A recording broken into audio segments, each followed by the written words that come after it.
Stella looked at the sentence she had just written. We support urgent but informed action to stabilize greenhouse gas, GHG, concentrations by achieving sustainable long-term emission reductions at the lowest possible cost. She was wondering whether to redraft it to make it snappier when Julia put her head round the door. Ready? She said. Stella got up from her desk and told Natalie, who sat in a glass antechamber to her office, that she'd be back in an hour.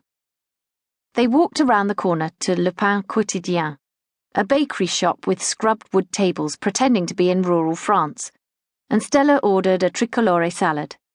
Julia said she'd have the same, though she told the waiter she didn't want dressing or pine nuts and wanted only one slice of mozzarella.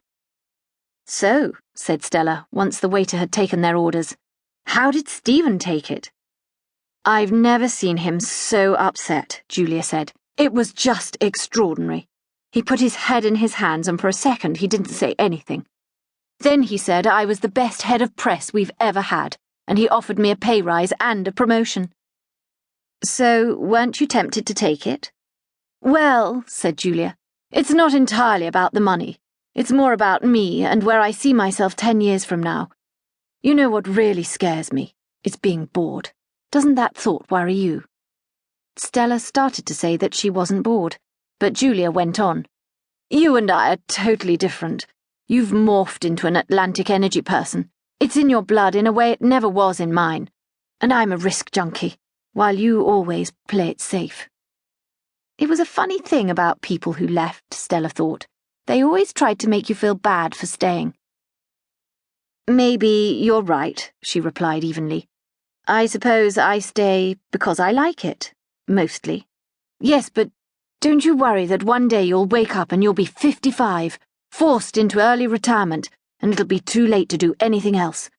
So better to leave now in your early 40s or mid-40s or whatever, before it's too late.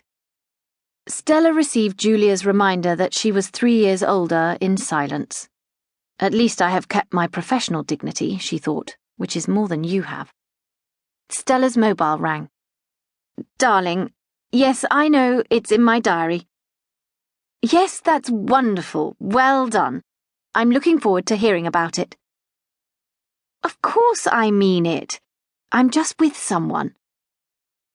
That's ridiculous. Stop it. She frowned and hung up. Sorry about that. It was Clemmy. She's flapping about her parents' evening tonight. No, I'm sorry, said Julia. It's tactless of me to be so demob happy. Stella was finding the conversation surreal. There was no mention of that cab ride 2 weeks ago when Julia had suddenly and inexplicably wept and told her the story of how she had been having an affair with James Staunton and had destroyed her life and career in one stroke. Stella had tried to be sympathetic, but really she had been amazed and ever so slightly shocked. How did they find the time? And how had she, Stella, completely failed to notice that 2 close colleagues were sneaking off for steamy encounters in Julia's flat? She had also failed to understand what they saw in each other. James was neither handsome nor charismatic, and so surely not Julia's thing. Instead, he was clever and straight and decent. At least she had thought he was decent until now, and so would surely be able to see Julia for the shallow person she was. Well, Stella said, I'm really glad it's all worked out so well for you, and that a situation that could have been so awful has been fine. Julia ignored this and started to talk about the PR firm and how its political lobbyists were shaping government policy behind the scenes, and how one of them used to work at Buckingham Palace. As they ordered coffee, Stella asked, Did you tell James you are going? Julia looked suddenly stricken. No, I don't owe him any openness. He wasn't open with me.